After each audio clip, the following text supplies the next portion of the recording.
All right. Do we have the Slido there? Like previously, on also like on all talks, Slido is there. Ask questions if you like, and I will try to answer those after my presentation. But yeah, let's go to the actual presentation. Go. Testing tester. I hope that they didn't start to serve alcohol yet, because it's hard to compete with that promise. So, yay! So I'm keeping you from the alcohol, so I try to be fast. Last slot today is about test automation, and I'm really lucky to be here because I love to talk about test automation. So let's hope that I can manage to share something useful with you also about test automation today. And first few words about me. Sorry, there wasn't a space on the slide, but yes, I have 2 cats, if somebody is going to ask about that. But, or kittens. I think that they are kittens because they are under 1 year, so technically I guess that they are kittens. But my name is Jani Haapala and I come from Finland, and I have a bit over 20 years experience in IT field, and actually this month when I looked, this was my 15th year within the same company. So I haven't been in quite many companies in my career. I started in small Finnish quality assurance company called Kentinel, being 10 years there, and then Go4 bought us, and since then I have been a happy camper in Go4, so hence my 15 years on the same company. And Go4 is a consulting company focusing on digital societies and intelligent industry, and what I do there are my passions also, so DevOps, test automation, AI, and that kind of stuff. And I get to do also my other passion that you can see, for example, from my shirt. So I'm also within the Robot Framework Foundation. And actually, how many of you have heard or even tried Robot Framework? Wow, this is nice. Huge thanks for you all. I started to talk about Robot Framework in some conferences, just like talking with people like 10 years ago, and nobody knew anything about that. So that's really good success rate now here. But for who you don't know Robot Framework, it's a keyword-driven test automation tool, and it's an open source tool, and I'm part of the foundation. And within the foundation, it's a non-profit foundation, and we try to make sure that we fix all the bugs that the tool gets, and also that the tool gets all new features and this kind of stuff. And we try to also foster the ecosystem around the tool. So lately, for example, from our ecosystem, there has been quite many of these AI libraries because AI is so hype. And also, we have been adding these RPA support, for example, that you can use it for robotic process automation and these kind of things. But yeah, that's my work passion. But whenever I have some free time, I usually try to do something with the home automation or try to take some photographs also. But in reality, I don't have that much time, so there's constantly something broken at the home, and I have a really nice collection of art glass that has this Canon brand on their side, and it just stays home. But yeah, let's go to today's topic about test automation. And when preparing this presentation, I started to think that what should I tell you about test automation? So what is something really important about test automation that I want you to know? And thinking hard, and the only thing that came into my mind was that test automation is hard. And then I started to think that why I right away thought that test automation is hard. And I think that there are a couple of things that causes it to be hard. And we have already heard these discussions, for example, this panel discussion today, that what is the direction of quality assurance and testing. And I think that the first thing why it's hard is just because of evolution of testing. And this is actually already, I think it's almost 2 years old picture from Gartner, but for me it still summarizes really well the situation that we started from the era of waterfalls. Some might remember it better than the others, but through the waterfall we went to Agile, and through the Agile we went to DevOps, and actually Gartner suggests here that the age of DevOps is already over. I beg to differ a bit. But anyways, we are going to the direction of value streams. And what has it meant for the industry is that these release cycles, they have come from years to mere seconds. So people are able to release within a second. And also, same time, the complexity has risen hugely. So we started from local PCs, then went to virtual machines and containers and cloud and infrastructures and serverless infrastructures and so on. So the complexity is getting really high at the same time. And the only way that quality assurance can cope with this situation is to introduce something on top of the manual testing. And like you can see from here, the recipe has been to go in the automation. And then since I think that we are on the edge of DevOps, I think that we are still on the continuous testing phase also. But even introducing AI, it's yet another test automation way to use in your quality assurance. So this constant evolution is increasing more and more of the speed, and we need to keep on the pace also in quality assurance. And the other reason is this famous DevOps cycle, this CI/CD cycle, that is causing somewhat pain for us. Because when we started to work with DevOps, we usually had maybe those siloed QA teams like we were hearing today in one talk, and we mainly focused on this build phase or maybe on this release phase. So basically we made sure that builds were working and we made sure that the releases were working. But now it's not enough anymore, and we need to widen our scope. So basically we need to test in all of these phases. And we also had this really great talk about the pull request reviews, and this is a really good example of how we shift left our testing and how we do more testing on all of these phases. But we also need to shift right on this phase.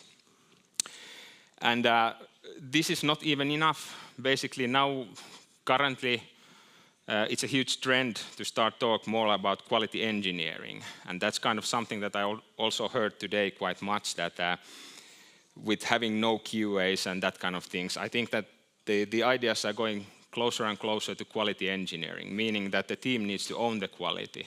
Nobody outside the team comes and verifies the quality, but we need to provide the means for the team to ensure that the quality is built into those products. And that's a job for everybody on the team.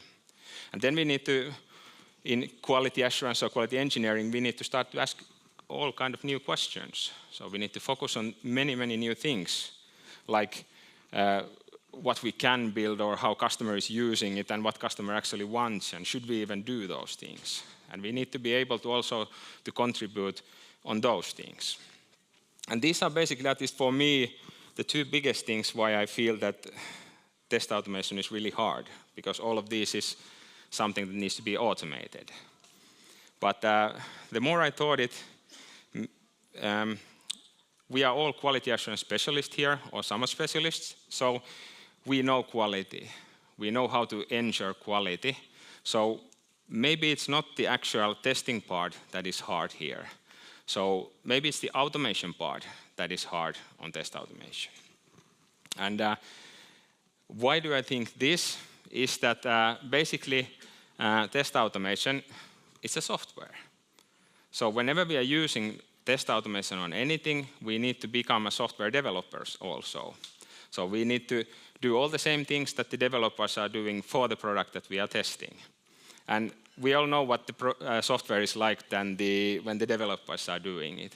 It's like this huge bag of mysteries that we get, and there can be anything when we just carefully look on the bag. And now suddenly we need to be also ones that produces these bags. We need to have own projects for the test automation. We need to have a funding for that. We need to have a people for that, plans and so on. So we need to make sure that all the same things work with the test automation that works with the software that we are testing with the test automation. So we need to provide APIs to use the test automation. We need to constantly make new features for the test automation. We definitely have some use cases where we want to use the test automation. And we might eventually do some bugs also, maybe. And then we need to also take into account all of these versionings and releases and stuff. So suddenly we need to become also a software developers, and that might be quite hard in many cases. The other reason why the automation part is hard is also that everybody else has their own software. And everybody else has also their own APIs and their own stuff. And as an example here, I have just a small stack of tools that I was using on one customer case that I was doing. My goal there was to do test automation. So I wanted to do test automation there.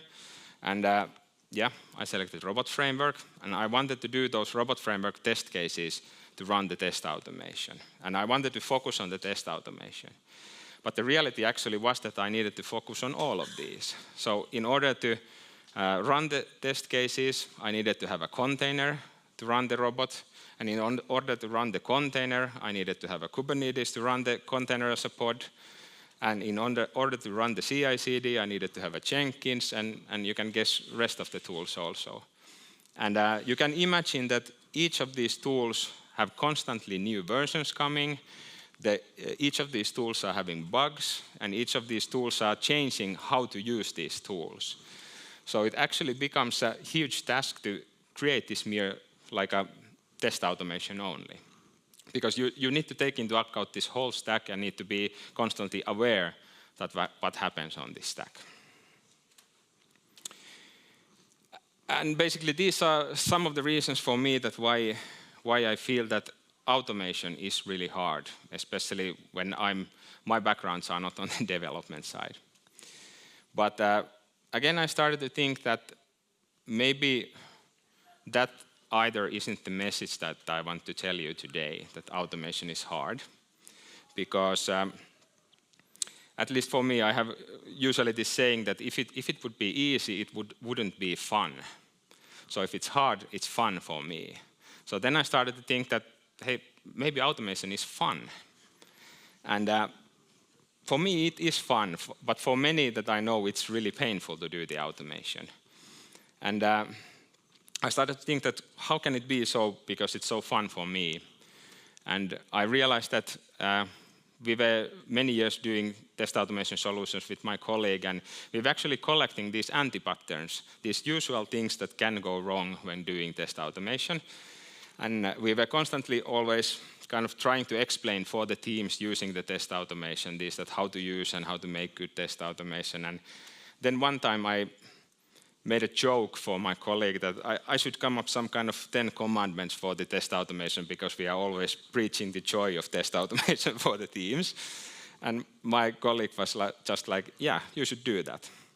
And then that's why part of my presentation today is about my 10 commandments for test automation. So I will next try to explain you those 10 most common pitfalls that what comes when creating test automation or using test automation. And let's go to the first one.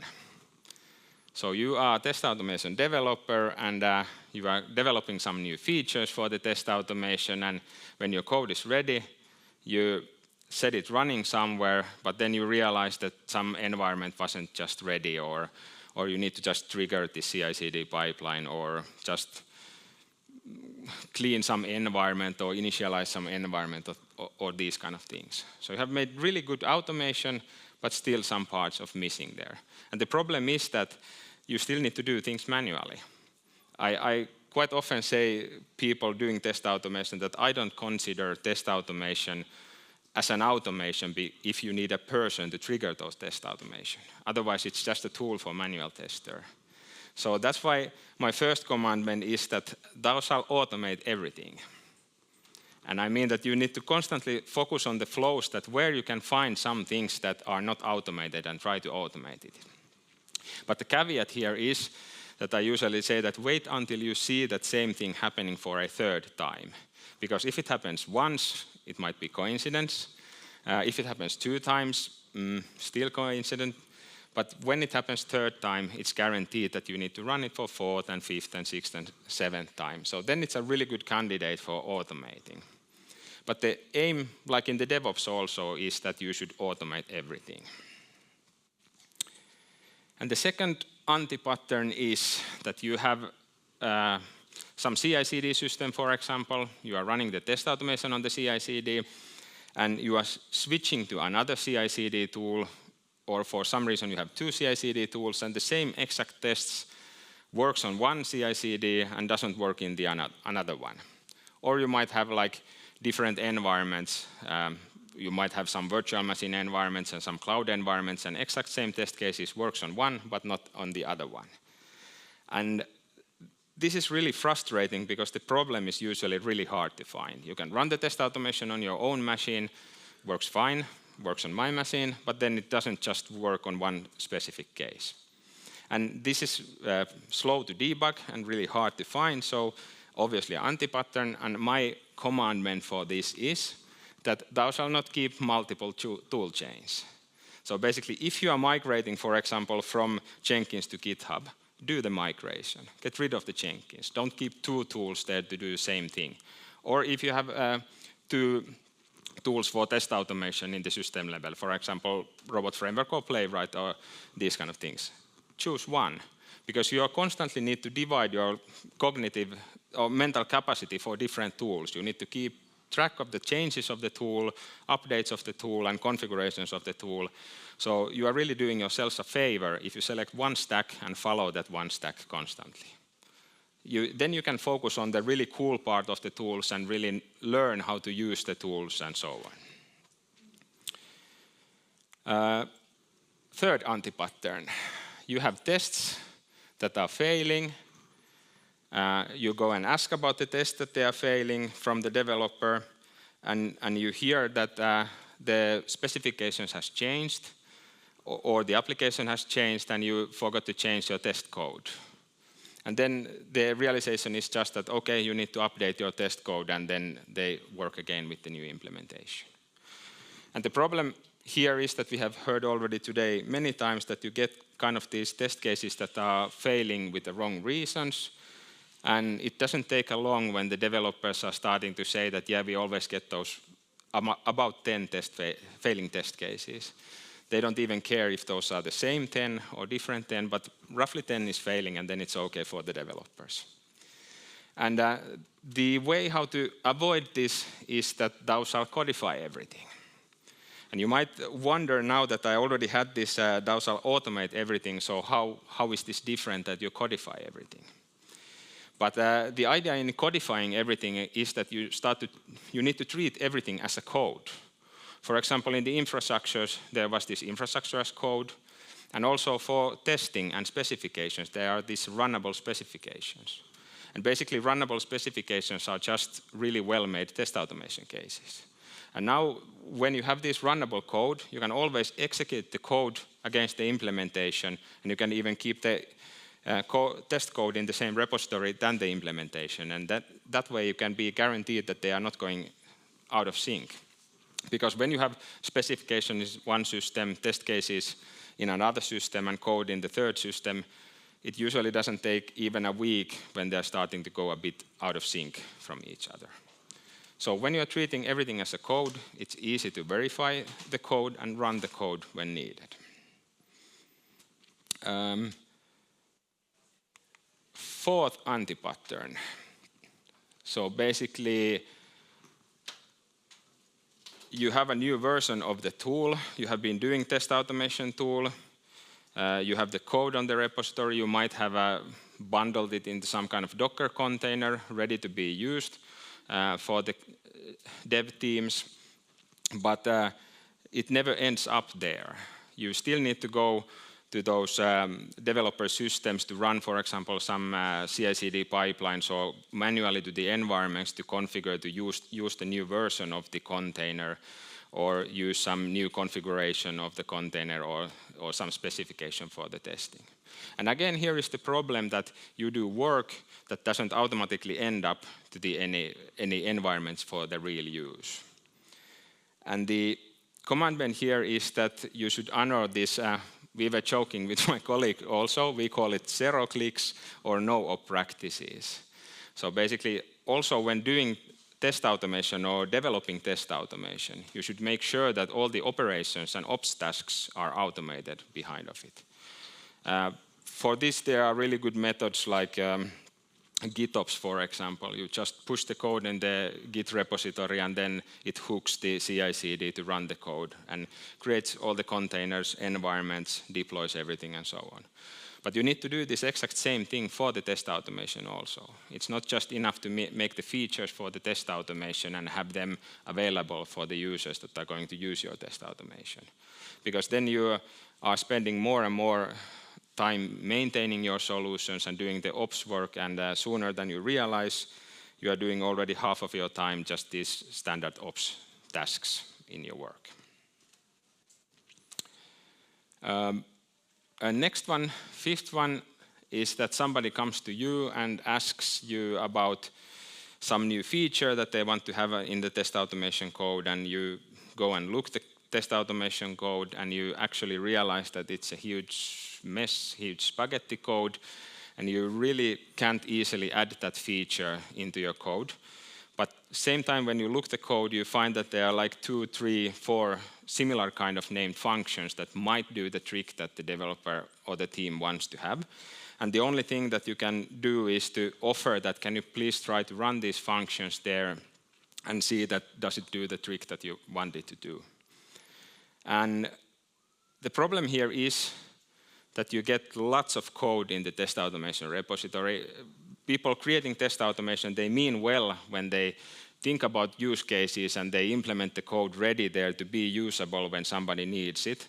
But the problem is that people might never need the code, or the use case is completely different when they actually need the code. And the commandment here is that you should always design for masses and implement for few.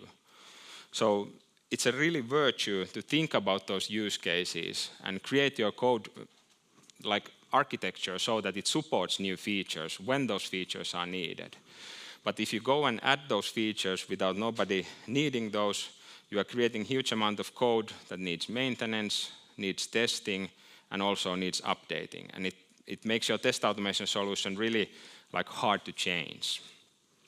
So you should always keep it in the kind of idea level. You can even comment on the code to say that here would be nice to have some functions or features later on, but only implement those parts that are really needed. And then number 6 is about,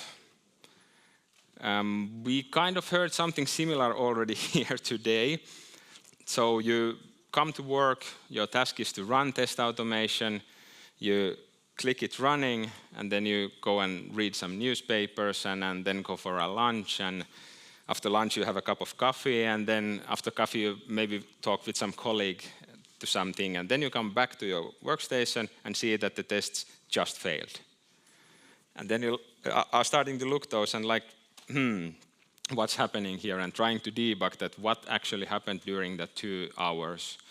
And you debug and debug that situation, maybe hour or so, and then you think that you found the error, make a change to the automation, and set it running again. Then you maybe go for another cup of coffee or go home and check on the next morning that what was the result of this problem. And even without explaining the situation, you can guess that what's the anti-pattern here. So basically it's a huge time-consuming to debug test automation. And my commandment here is to think Lego bricks. So is there anybody here that haven't actually played Legos? Never. Yeah, okay, this is usual. So you all know that how beautiful these Lego bricks are, that there are like hundreds and thousands different kind of models and things that you can build from the Legos. But basically, there's only quite few different kind of Legos. It's just a matter of how you connect those Legos. You can always know based on the block and based on really short specification how those blocks are connecting with each other. And this is really important also with test automation. When you are, for example, initializing environments and starting environments and running automation and reporting about the automation and doing some other tasks, it's really important to build it really modularly, so that you can test only certain part of the automation or rearrange the automation when needed. So if you build everything as a one solid block, it's really hard to debug it or even use it. And there are actually really good practices in the development side, again, for this also. And then if you're really into this, you can look, for example, these solid principles. It's a really old practice of doing object-oriented coding. And that defines really well through these solid letters that how you can extend systems and how you make it sure that you don't break existing systems and so on. So there are, in the development communities, there are really good ways of treating code as a modular also. Number 7. Somebody comes to you and says that they have a big release coming, for example, and they need new test environments, for example, and they are really struggling with the existing test environments, or they need more CI/CD flow, so they need different kinds of tests to be run, and usually they come for the test automation engineer to ask help to set up these environments or systems.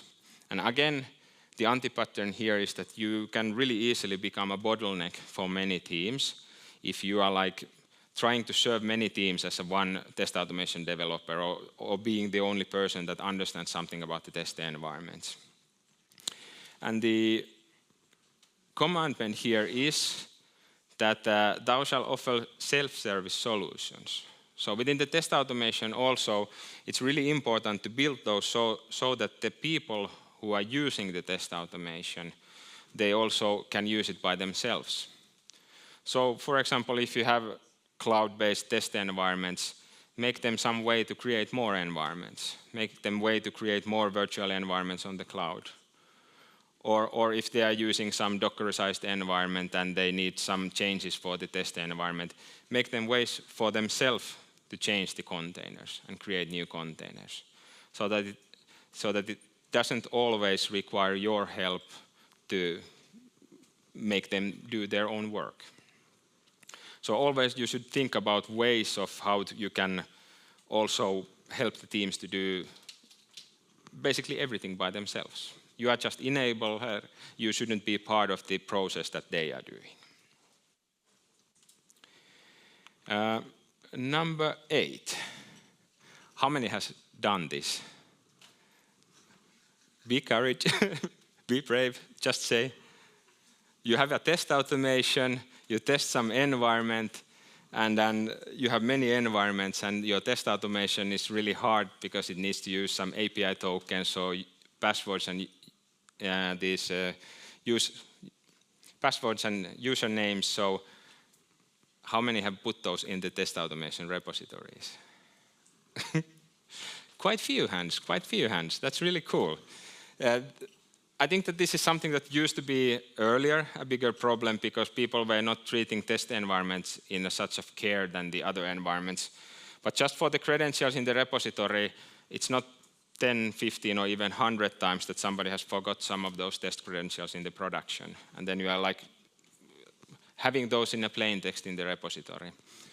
But even though that is a problem, the actual commandment here is that thou shalt not forget security. And with this, I don't mean that you should stop doing that exact thing or other exact things. Like you can, for example, use credentials when creating Docker containers within the Docker file, and then without knowing it, that it's easy to reverse back those layers and see the credentials. Or you can put containers on the Kubernetes node, and you don't know that whoever gets into the node can download the containers, or whoever gets to the node can get your namespace and get your secret files for the Kubernetes. There are like millions of ways to get these credentials, and the point is not to have like really exactly, 100% sure secure system.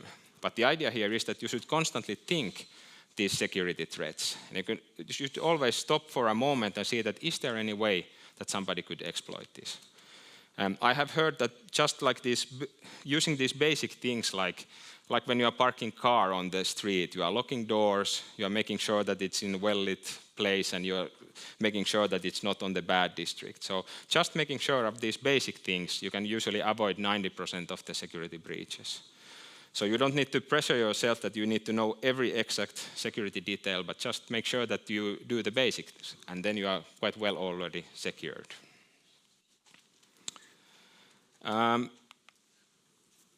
Number 9.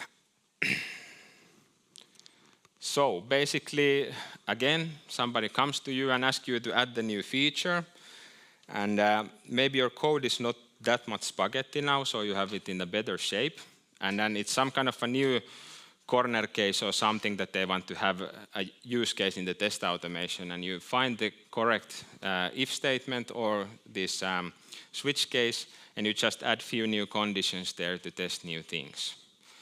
And this works for a while, but then when you start to have like tens of those or like 20s or so different conditions on your code, it becomes really unreadable.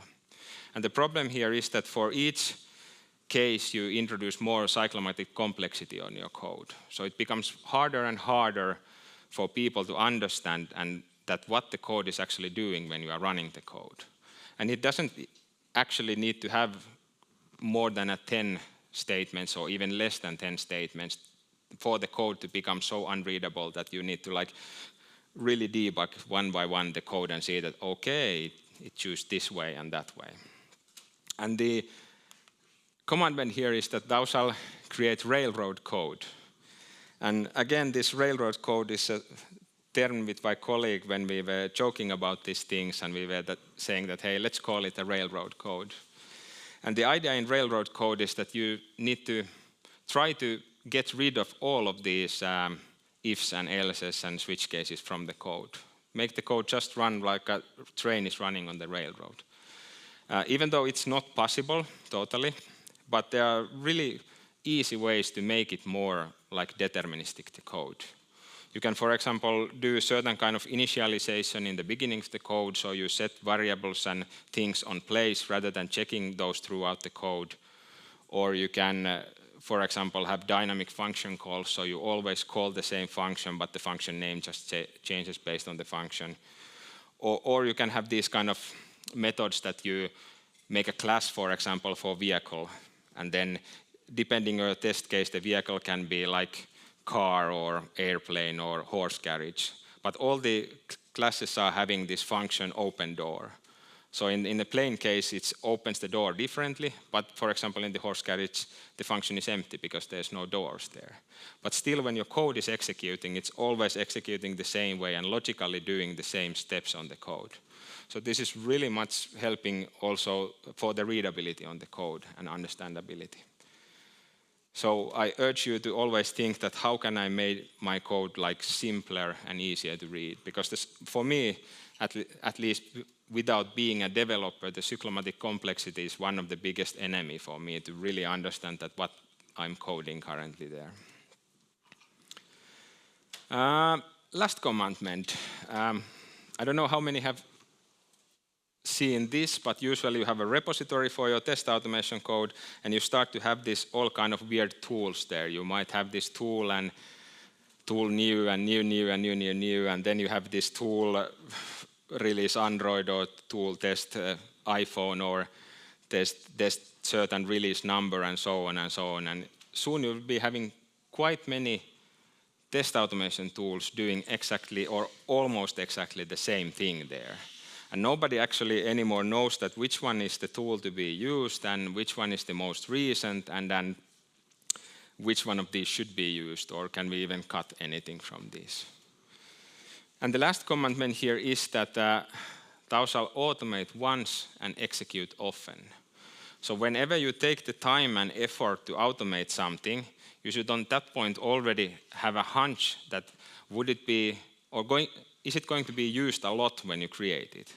Because like, I don't know whose presentation, it was David who was saying it, that somebody built the Jenkins and CI/CD pipelines and the whole 9 yards and run it once. So that's hugely expensive exercise. And with the automation, we don't usually want that kind of exercises because it's costly. So whenever we take the time and effort to create some automation, we need to be sure that somebody really needs that automation and really executes that automation often.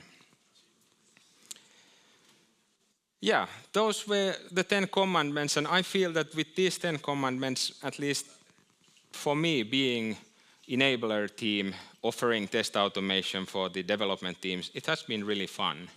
And I have been able to avoid most of the problems. Obviously not all the problems, but at least these most obvious ones, and it has been really fun to do the test automation.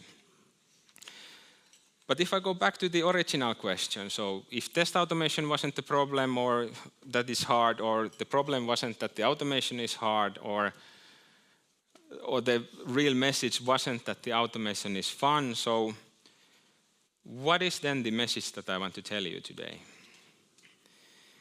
And if we start to go through my thinking, have a short conclusion here. So we started from the test automation that is hard. And obviously this is true because of the DevOps and this ever-growing evolution. So automation is demanded more and more from us. We need to do more and more automation, and the context is constantly new where we need to implement that automation. And we need to also use new kind of environments and new kind of tools to create the automation. So definitely it's hard. And also it's not the testing part, but it's the automation that is hard. So we need to transform ourselves also as a part-time developers creating test automation. So we need to learn how to develop software. So we need to learn how to make good software, because ironically, our software needs to be better than the one that we are testing, because we are testing the other one. So we need to make sure that it's actually better than the production software. And at least for me, automation is fun. So when I'm following this commandment, it's fun. But looking now all of this, my thinking chain here, so then I realized that what actually is the message that I want to tell you today. And the message is actually that helping others to test with automation is hard, but fun. So for me, the most rewarding thing in test automation is that I'm able to help others to succeed with their own work. So I'm able to provide them something that forms a safety net for them to do rapid changes, do rapid releases, understand the quality, understand the situation of the software. And that's the most essence for me about test automation. Being able to enable others to communicate together and actually have this safety net. And now, basically saying this, I have a confession to make, and my confession is that there's actually still one anti-pattern. And that anti-pattern is actually the worst of these all. And I thought that now when I've shared that much with you, so I can also share this extra most important anti-pattern. And also my 11th commandment that is going to fix that, and that's the most precious one of this all, this hidden commandment. But the anti-pattern is that you are doing test automation, you have lots of requests coming for you. In the queue, you have like many stories there, and you just try to fix the automation and push the changes so that the automation runs, and you kind of try to make the tests green, and at the same time you try to make the automation run in a machine so that it doesn't fail on certain environments and so on. But the anti-pattern here is that with test automation, we are not here to serve the machine. So we are not here to make the machine happy. We are not here to make the test green. But basically, we are here to enable people to communicate together. So basically, we need to do these things together. So we shall not forget humans here. So whenever you are creating test automation, take all the time in the world that you have to create documentation for your automation, and make sure that if needed, you have comments on the code to explain what you meant, and also make sure that the logs are something that people know how to read and understand. Because test automation should be means of communicating with people and means of understanding what is the state of the system, these runnable specifications. So if people cannot understand the automation at all, it's just hugely costly, expensive exercise that has failed. So with this 11th commandment, this is the message that I want you to remember tomorrow maybe about test automation. And with this, I conclude my presentation.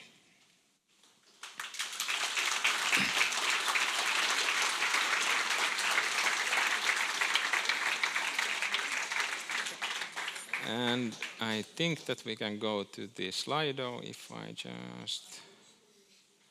Yay! I do.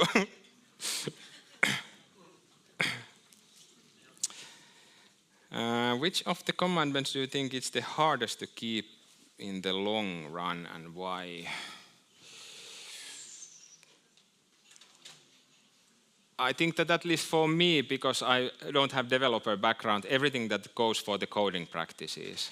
I mean, it's super easy to kind of stretch those coding practices because you don't have so much experience with the coding practices.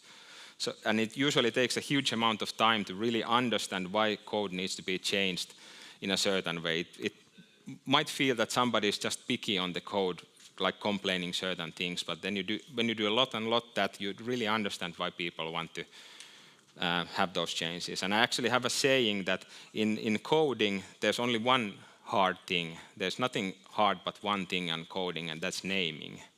So if you master naming, then your code is good. Some of the concepts you mentioned are advanced, coding practices where even developers struggle. Where would you...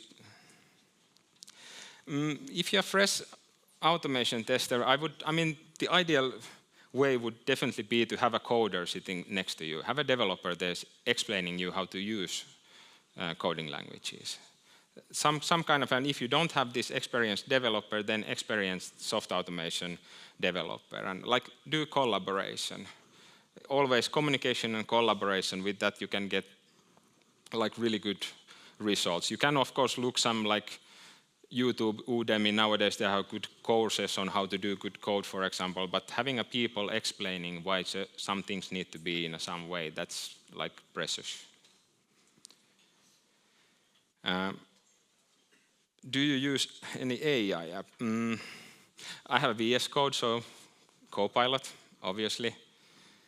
That's the number one that I basically use. But I feel that test automation is really hard currently. I mean, the context is so hard. The kind of data and context is for test automation are hard. It's really hard for the AI still to grasp, because you need to have the specifications and you need to have the test logs and test code and maybe application code and something to be able to provide all this data to AI and then filter certain context from that. That's still really hard. Basic testing is already okay. It's really easy to do basically web-based testing with AI assisted, but for example in the industry side, having these industry own APIs and protocols, it's like nightmare. Do you think AI-based tools will become part of these commandments? I work with AI daily, but I still feel that AI is just the next tool. So I was selling test automation for the customers 10 years ago, and then we had like these really arguments how to sell test automation, and I feel that we sell the AI currently at the same way. We can just overwrite the test automation and put AI there. So I think that these commandments are more of the fundamental side, how to like take care of things, not explicitly what you do, for example, not specific coding languages or test automation tools or AI or such. But who knows? Maybe we need to be like a AI whispers in the future, like taking care of AI, so maybe that might need new commandments also. I need to ask from the AI about that, what it feels. Do you feel as an automation engineer, everybody tries to reach you since you know everything now? Actually, when I was on one customer, an automation developer, we had a small team, we had 8 persons there, and we provided the automation and environments for roughly 200 developers and so. So we really were a bottleneck there, and then everybody really wanted to reach us, and we needed to come up all kind of creative ways to avoid the people. So we call them walkers sometimes, so they're like crawling into our space there. So we need to have one blocker there saying that, hey, you can only talk with me, and everybody is safe behind of that.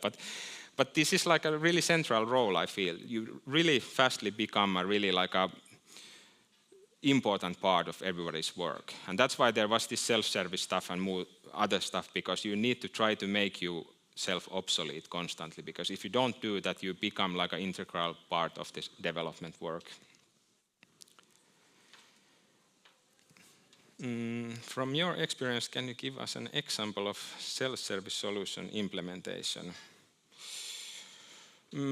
For example, in one of our customers, we did and used, for example, test environments, Kubernetes environment.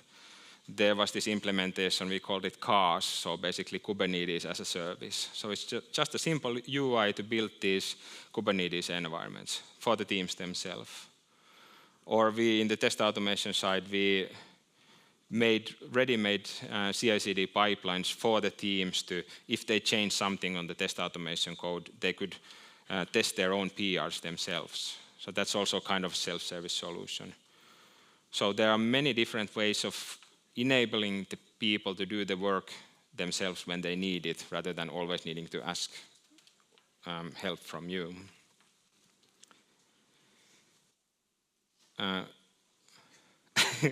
Yes, I do, and I'm maybe the worst, even though I'm the vice chair of Robot Framework. I don't always suggest that Robot Framework is the best tool. Since David left from the room, it's okay to say it.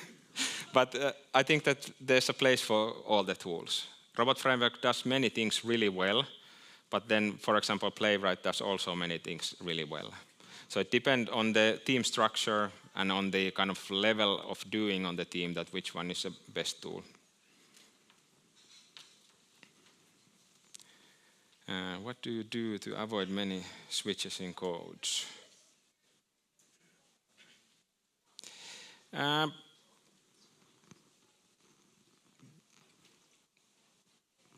There are those railroad things that I tried to explain. For example, this object-oriented coding is one mechanism. And of course, it might sometimes, it shouldn't create duplicate code, but it might create a bit more code.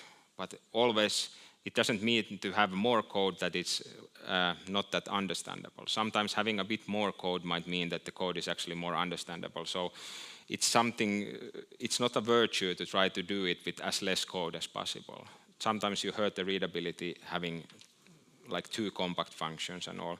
I don't maybe have more examples on how to avoid those features, but I know that from the coding community there are lots of means of trying to reduce those also, because developers are quite much also measuring the cyclomatic complexity. So they have like really means of avoiding those also.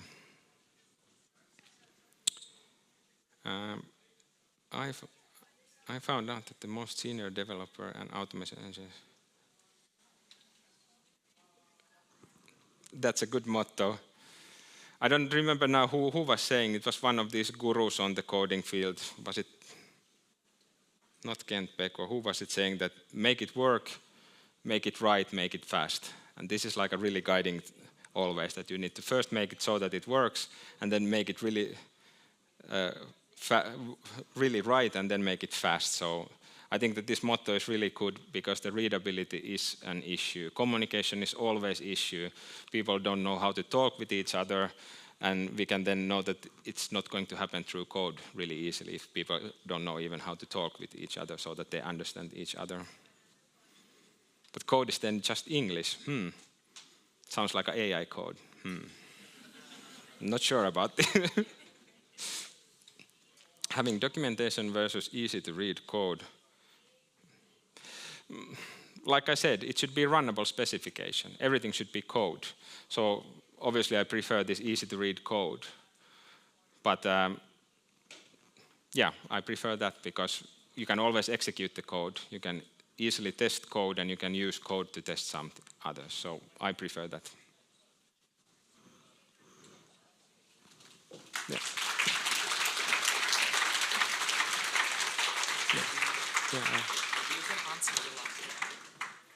One more.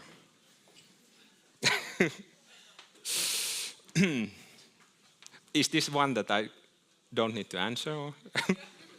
I don't like basically this given when then syntax because it introduces code that you don't need. I mean, you need to usually embed all of your testing in the few sentences, and those sentences are something that are not reusable, and those are really hard to maintain. So that's why I believe more of the keyword-driven test automation, where you have these reusable keywords that you can combine to create readable test cases. So yeah, not fan of that, sorry.